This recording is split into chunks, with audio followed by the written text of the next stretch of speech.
Welcome. This is Echoes of the Wise, Episode 1, a podcast that brings you wisdoms too profound not to share, and truths too deep not to be known.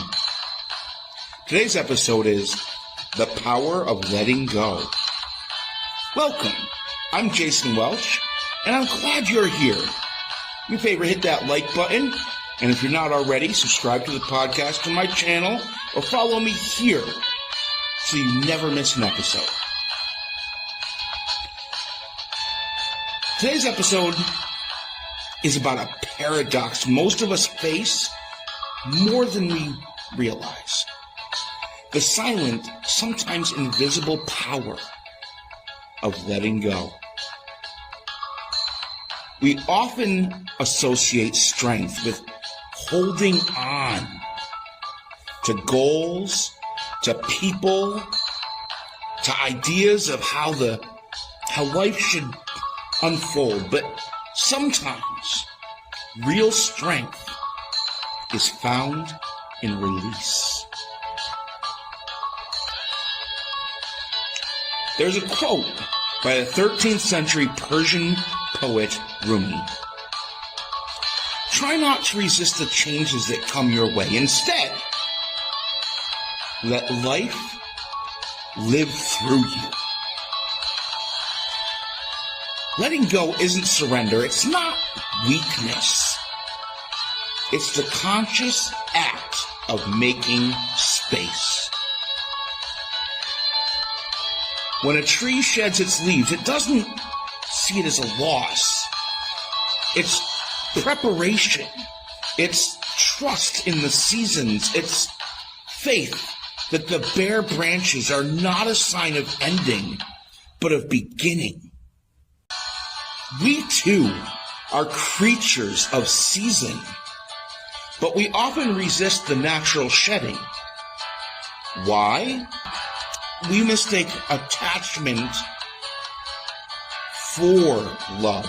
We confuse familiarity with truth, and we fear that if we let go of what we know, we'll fall into emptiness.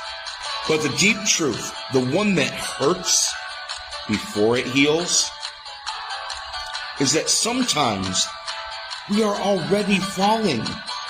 It's just that our grip on the past slows the descent and prolongs the pain. A Buddhist teaching says you can only lose what you cling to. And oh my goodness, is that ever the truth? Now, the wisdom there is subtle. It doesn't ask us not to care. It doesn't ask us not to feel or not to try. It asks us to question whether our clinging brings peace, or is it simply delaying the inevitable? Letting go can mean leaving a relationship that no longer reflects who we are.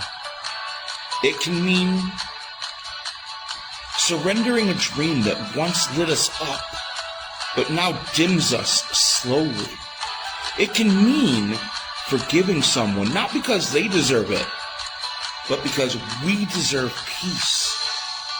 Or even forgiving ourselves for not being who we thought we would be by now.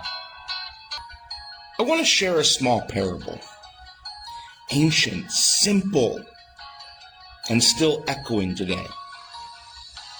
Two monks were walking together when they came across a woman struggling to cross a muddy riverbank. The older monk lifted her and carried her across. They continued walking in silence, and hours later the younger monk finally said, "Why did you carry her? Our vows forbid contact with women." The older monk replied, "I set her down hours ago. Why are you still carrying her?" Letting go doesn't mean forgetting. It doesn't mean denying the impact of something. It doesn't mean that it wasn't important. What it does mean is choosing what you carry moving forward and what you lay down. Here's a question to sit with. What are you carrying that no longer serves the person you're becoming? Are you brave enough to begin putting it down? It's a big question. It's a really big one. I'm going to say it again. If you're brave enough to name it, are you brave enough to put it down? The wisdom of letting go doesn't shout it out.